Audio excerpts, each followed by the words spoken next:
We got some Germans and some foxholes in the marsh. Looks like one guy spotted them, and he's engaging them. Okay, now more guys are spotting them. That should not be a problem. It looks like there's only a couple of guys.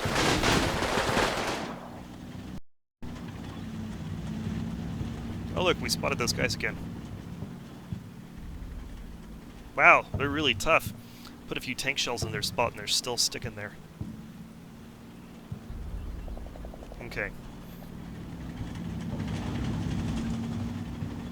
Ah, yes, I gave him a circular target arc somewhere. Where was he? Right there. Yeah, that's a circular target arc because I want them. I don't want them to get spotted by the Stug. I don't want them shooting at any distant targets. So if they do that, the Stug might spot them and then give them a very bad day.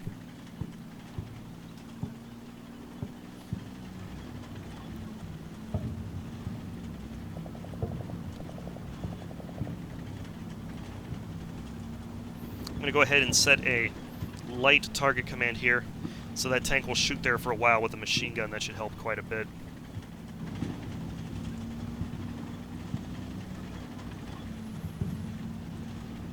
Okay, these guys are already, they're going to just shoot at it. They're going to do their job, so I don't really need to tell them to do it.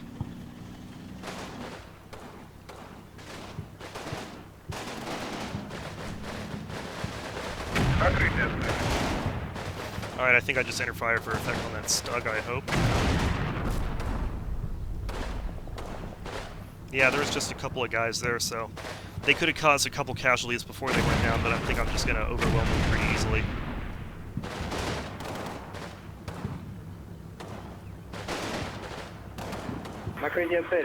Looks like the mortar landed there. Hopefully they're going to get a little bit more accurate.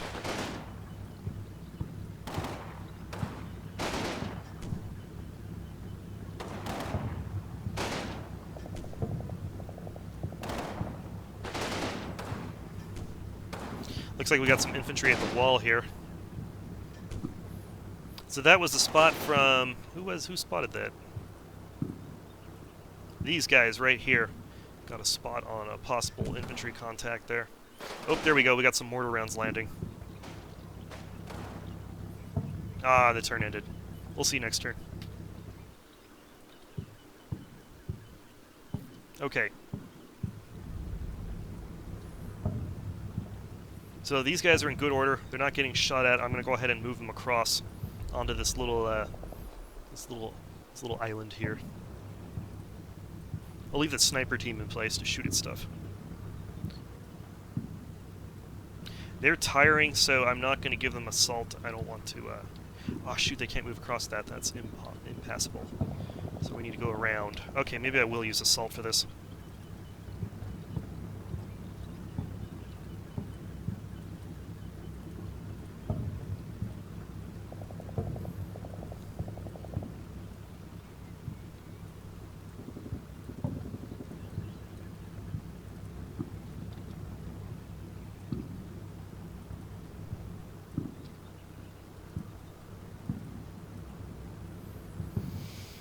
Okay, let's go ahead and move these tanks up.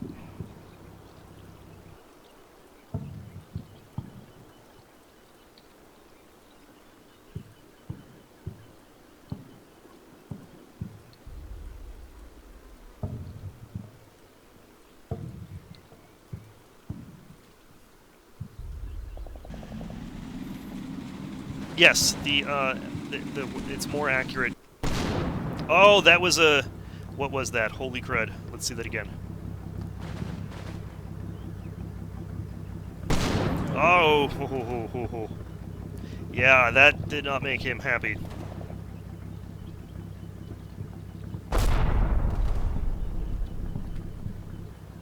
Yeah, the experience level of the firing weapon and the FO will definitely make it perform better. Those were a lot of really close hits. I think this thing has probably got some operational problems. Hopefully it's been what's the word I'm looking for? Hopefully it's been immobilized.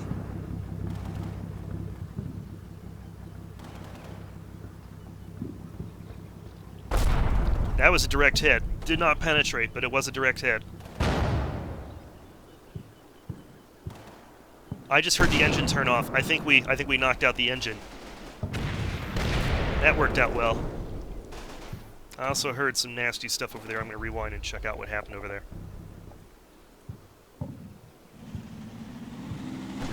Yeah, I think we immobilized that Stug because the engine sound turned off, so nice. That thing is worthless now as long as we don't walk right into its gun. And that is the disadvantage of assault guns.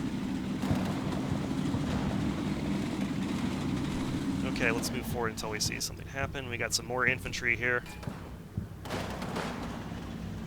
Looks like some more infantry over here in the woods, too.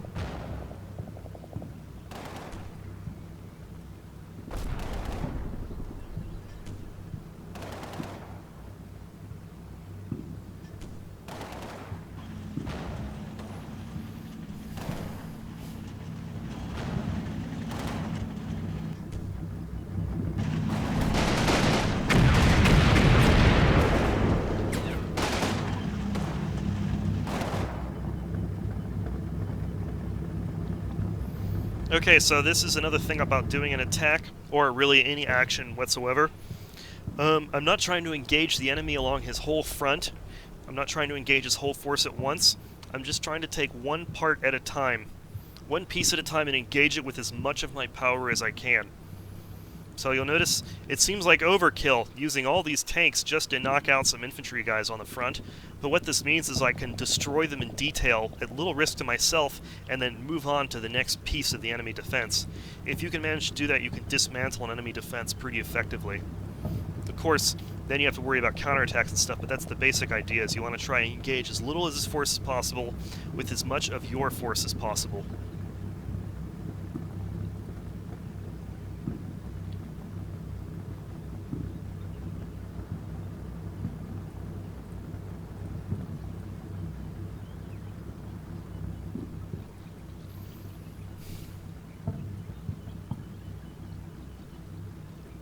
Go ahead and put a bunch of machine gun, go ahead and give these guys a bunch of grenade targets to their machine guns in the general area.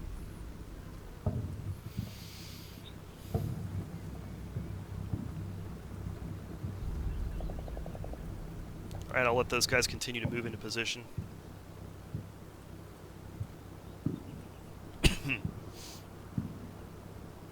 I think next turn I'm going to start a artillery barrage here, like an HE barrage on the town, just in general. Use that target reference point to do it without needing line of sight. Get an artillery barrage on this town so that I'll just generally soften up their defenses before I arrive.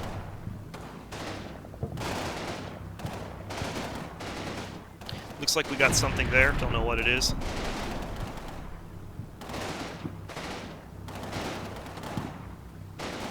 Whoops. Double-clicked on the ground by accident. Oh, we got a Panzerschreck team here. My infantry spotted it, not my tanks, and that's why you want to keep infantry with your tanks. Where are they? Oh yeah, they're tricky, look at that. I forgot I'd placed these guys here. They're basically positioned so that when if the tank rolls up right here, they'll get a side shot on it. That's why you lead with infantry. Catch things like that.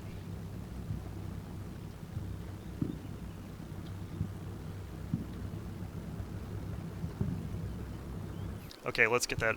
Oh, what's this? We got another Stug. Right here.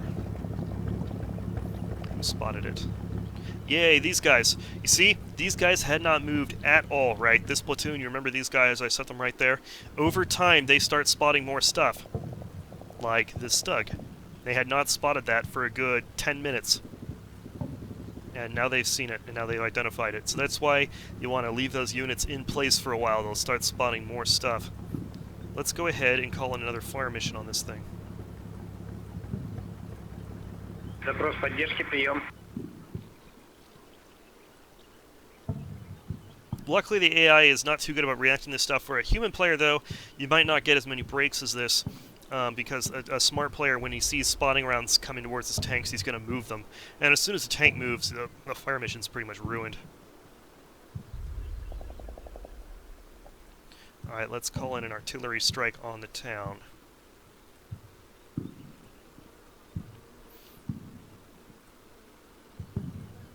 We're going to do a big, wide target and hit all sorts of stuff.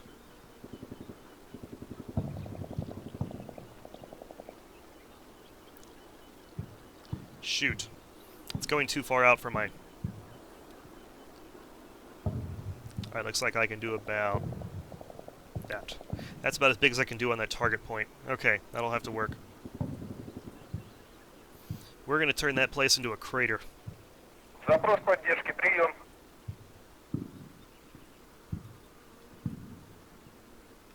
Let's get these machine guns to do some shooting. Oh, they can't. I gotta move them up. Alright, well, I think I can run them up here.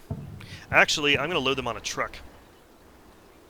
And I'll use the... I won't run them, like, right up to the battle in the truck, but I can get them closer without them having to hoof it. So, truck's gonna move up, and then they are going to run onto the truck. Just give them movement orders right on the truck. Let's get everyone on the truck, actually. Actually, this guy has his own Jeep. He doesn't need the truck.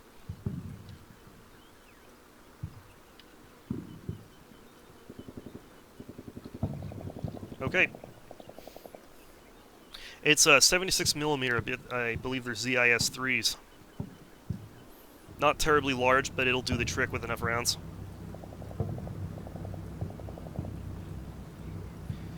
Okay, looks like we have some surrendering Germans over here. That's good.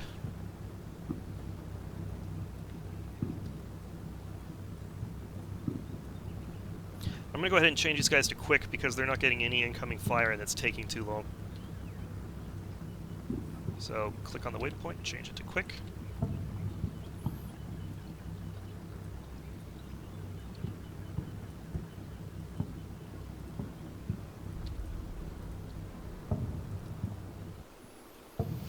Okay.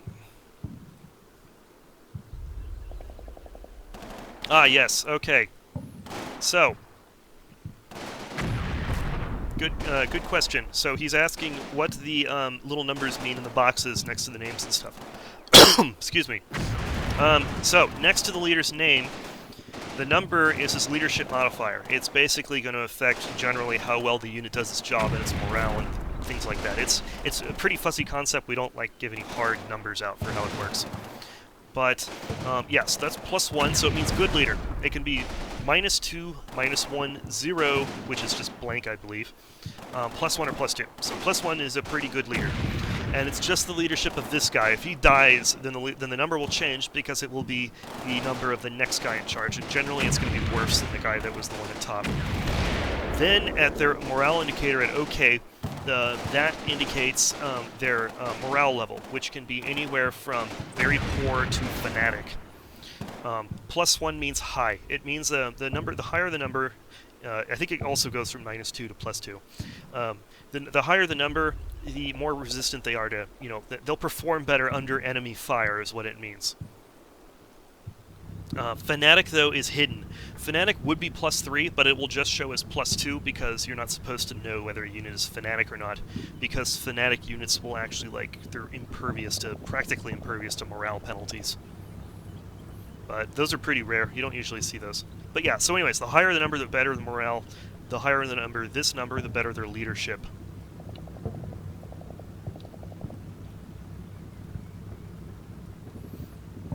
And it's going to generally affect, the operation of the guys immediately under their command. Or if it's like a company HQ, it's going to positively affect the platoons under their command. In a non-specific way. We don't really give out specifics on how it helps it. You just need to know that it does help. It's good.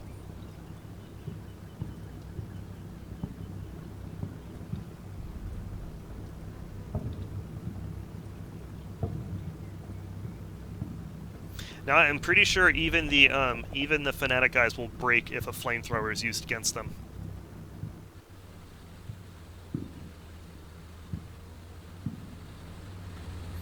Okay, so these guys are still loading up. These guys are ready, though.